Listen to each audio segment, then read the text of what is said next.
Hi, it's Kat, and welcome to my channel again, Elevate for Self-Love. Before I get into everything, I just want to remind you again that below at the link, you can download my free ebook about the first critical steps to recovering from a toxic relationship. I know that it's a really, really difficult time if you have just gotten out of a toxic relationship and you are not feeling well. I'm sure you're feeling very down and you may not know where to start to recover, and that ebook will help you with the first steps to do so. And it is a really nice, comprehensive, quick start guide that may be interesting to you if you are looking to heal and to get, let's say, more organized with your healing process. So if you need a guide to get you out of crying and eating ice cream on your couch, this might work for you, and it will be a little bit um, healthier to lift you out of that mood. But of course, you're going to cycle up and down, but it's going to give you some sort of structure, let's say, to get you on the right path to healing again and recovering and then bouncing back into being yourself, rediscovering yourself on who you used to be, and then ultimately finding happiness. So I hope that you will download that guide if you are suffering from heartbreak, or if you know someone who is, maybe you can also share that with them. Today's topic is going to be the trauma bond. And I know a lot of friends that have difficulties with the trauma bond. The trauma bond is strong and it's based upon several things, including biological factors as well as behavioral factors. So if you think about the trauma bond, for those of you who don't know what a trauma bond is, it is the bond that you have with a toxic person.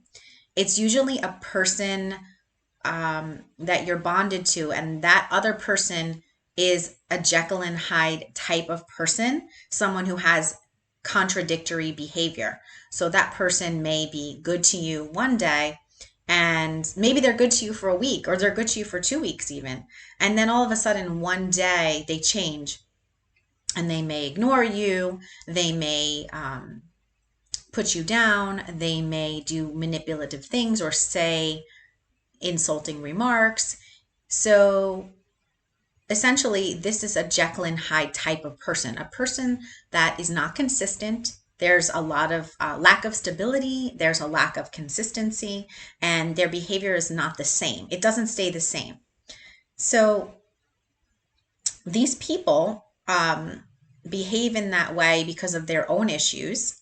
However, we tend to take it personally when these people do, at least in the beginning, when you're not as educated and you don't really know what's going on, you may take it as you're at fault. And on top of it all, they love to tell you that you're at fault. So that's going to happen too. And so they even if you didn't feel like you were at fault, they're going to tell you that you're at fault because that's what they do. That type of toxic person is always going to push the blame on you and never take accountability for their own behaviors, even though they're the ones that are being toxic. So I'm here to tell you it's probably not you. Probably. I don't know. You have to examine your own behavior and see. But in my experience, this type of person, it's probably not you. So if they're acting inconsistent, this type of on and off behavior. It's positive, it's negative towards you. This is such a powerful behavioral conditioning. So what happens is, from a behavioral standpoint, there's something called intermittent reinforcement. Intermittent reinforcement is when you go to a casino and you are playing the slot machines and you win after losing 10 times. You finally win, or 50 times. You play the machine, let's say 50 times, you win. Now you will keep playing because you think you're going to win again.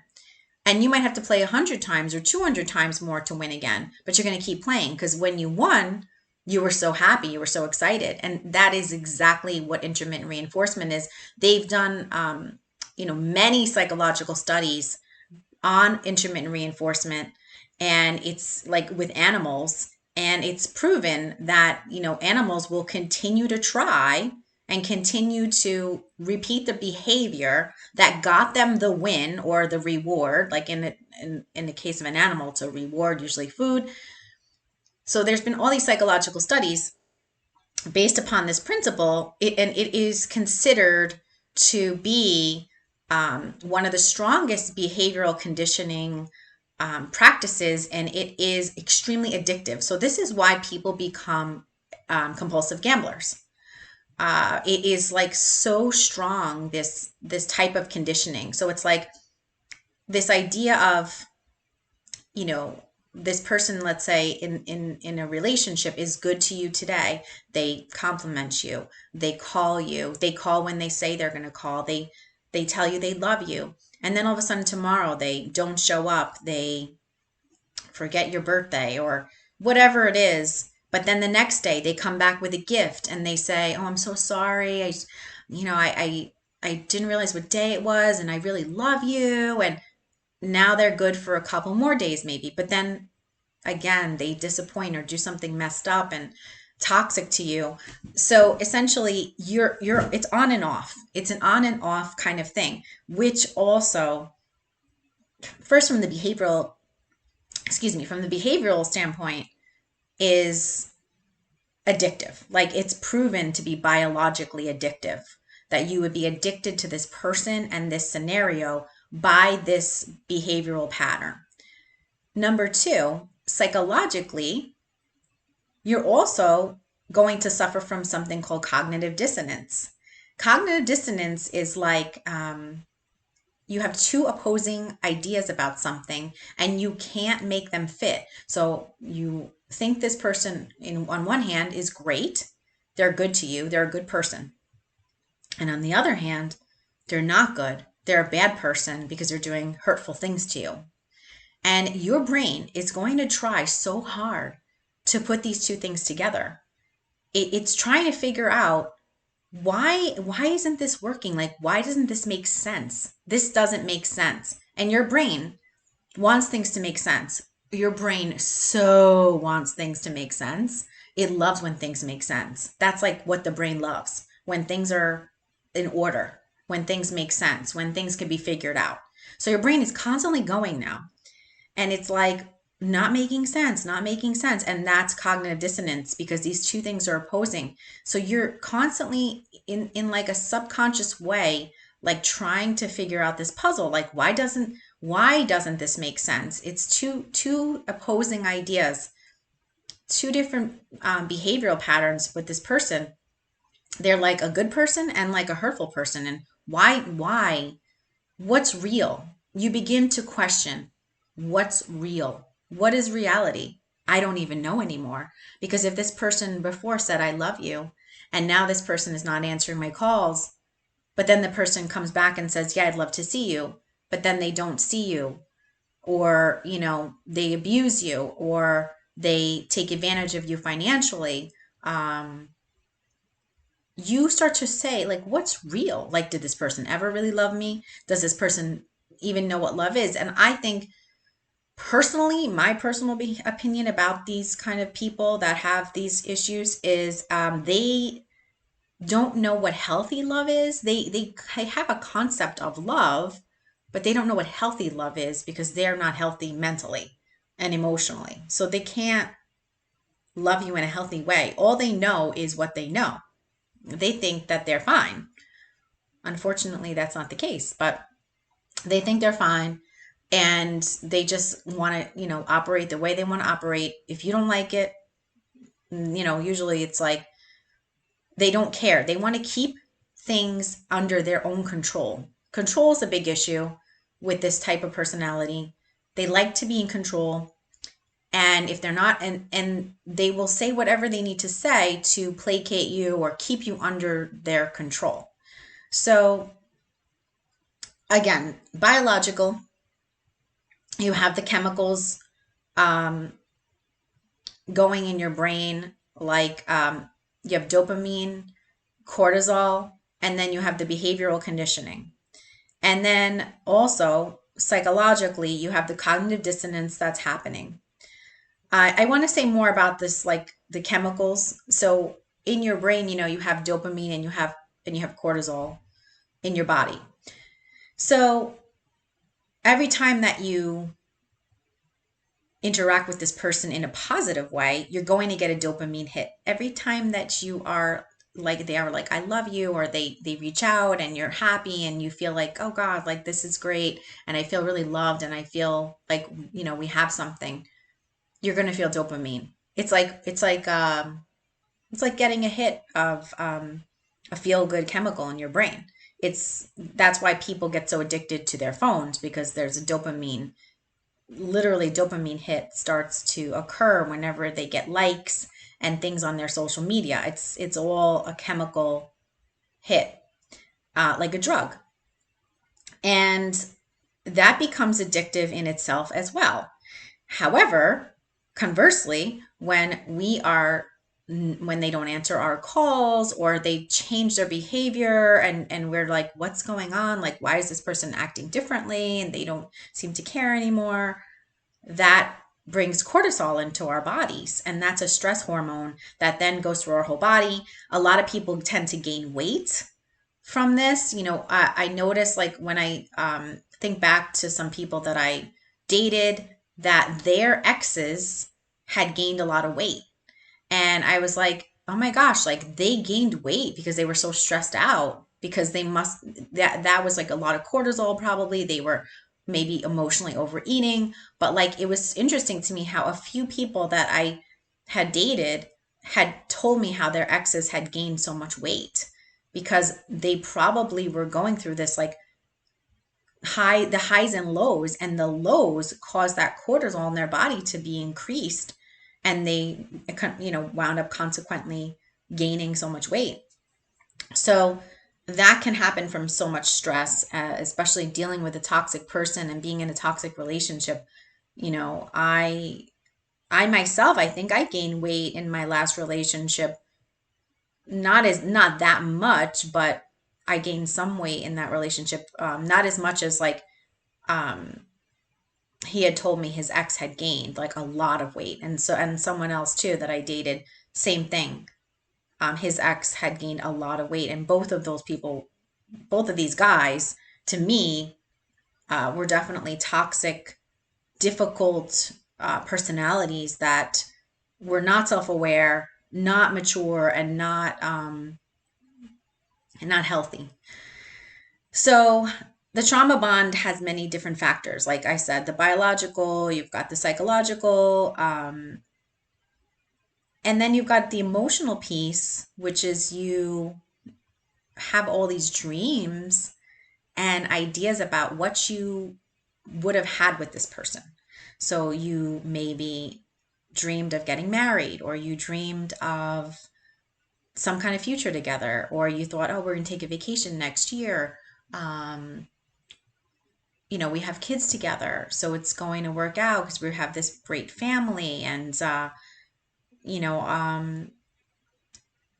all of the traditions, like, that you do together, like holidays, and um, there's just so many things that we cherish when we really love someone, like all those emotional ties, let's say, and all of the faith we have in people. So there's another piece, which is like the loyalty piece. And I was talking to a friend of mine about this, like, as codependents, we have to stop being so loyal, because at a certain point in time, we have to cut our losses, and we give people too many chances. And that's the problem. That's where we get in trouble. So when you're trauma bonded and you keep giving chances and chances and chances, the problem is that you're too loyal, and you're giving too much to someone and giving them too much credit. At some point you have to say, time's up. Like, I can't do this anymore. It's not healthy for me, and I'm self-abandoning myself because I am not thinking of myself. I'm putting another person's um, feelings or values ahead of mine. and not think no one's looking out for me. When you're codependent, you're not looking out for you. You're worried about the other person instead of looking out for you. So the whole idea is that to get past codependency, you start looking out for you first. Even though that might seem selfish or it might feel selfish, it's not selfish because you are the person that has to look out for yourself. There is nobody else who's going to do it for you.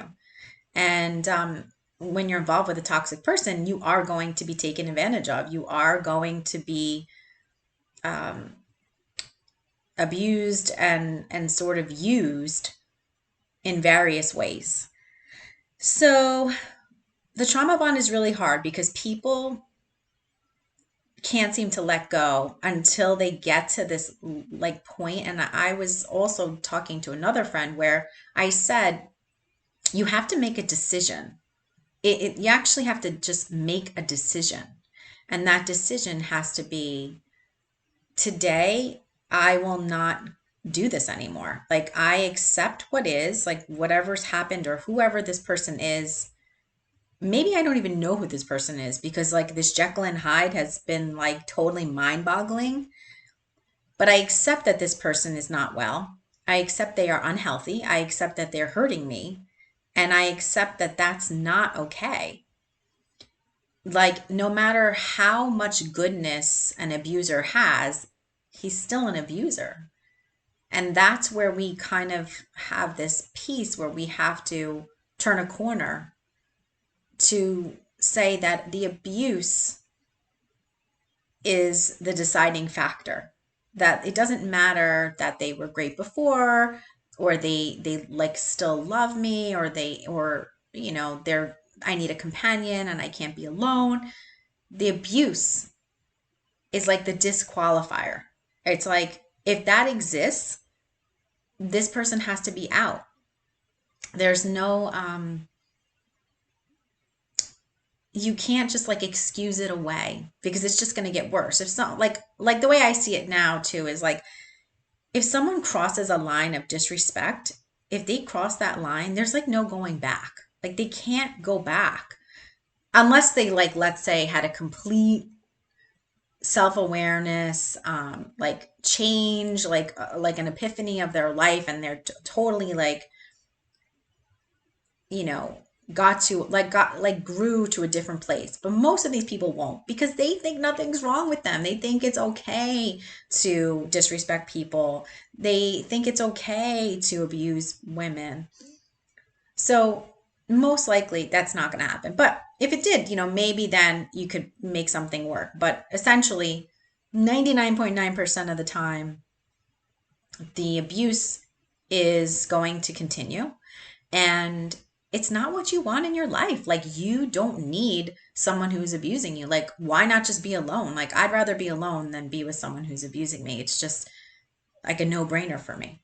And it's hard to be alone.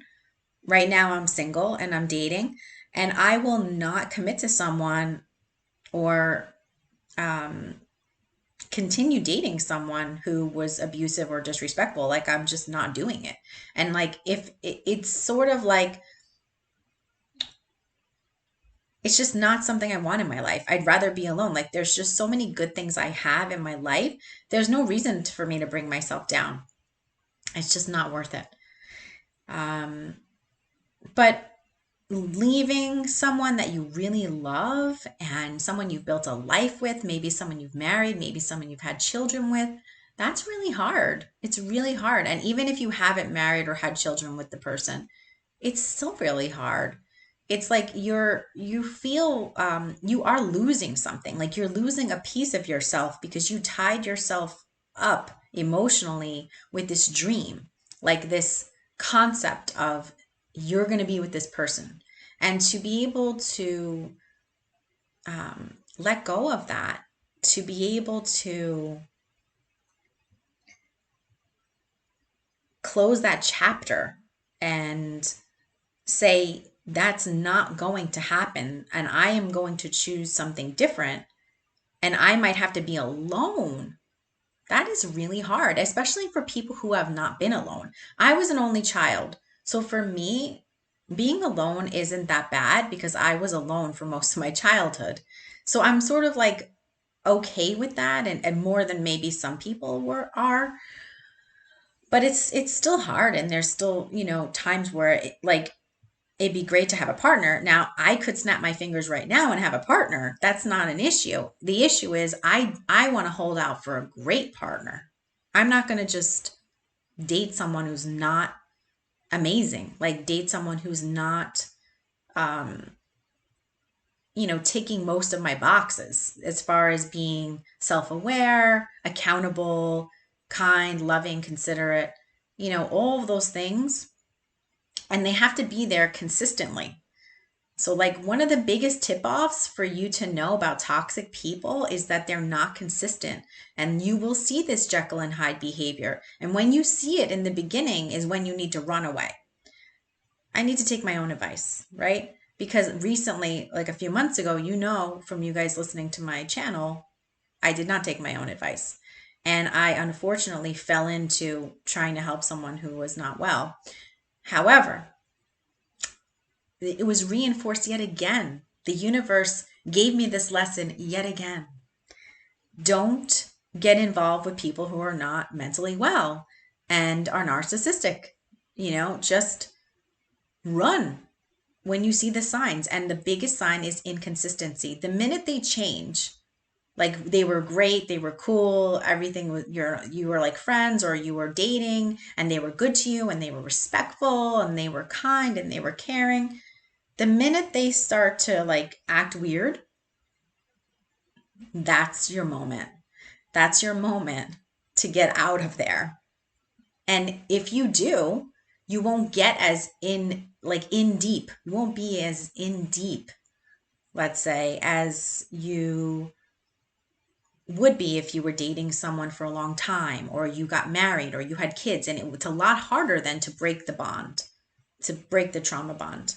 In the beginning, you're not as invested. Like you can more likely break the trauma bond more easily. So I hope this helped. And of course, if you like this topic, please like this video and subscribe to my channel. Any comments, put them below. I'd love to hear what you'd say. And I'd also love to hear if anybody has ideas on videos that you want to hear topics about, because I'm happy to talk about anything related to this. So if you can put your comments below and we can talk about it in a future video. Thanks. And stay tuned, because this fall I have a lot of new content coming out, and I'm going to be launching a digital course, probably this fall, maybe by the winter time, but I am going to be pre-launching it in the fall to see how many people would like to sign up. And that's going to be about healing your heart and rediscovering yourself, essentially after going through a very traumatic breakup. So I hope everyone is well. Again, put your comments below if you have anything to add.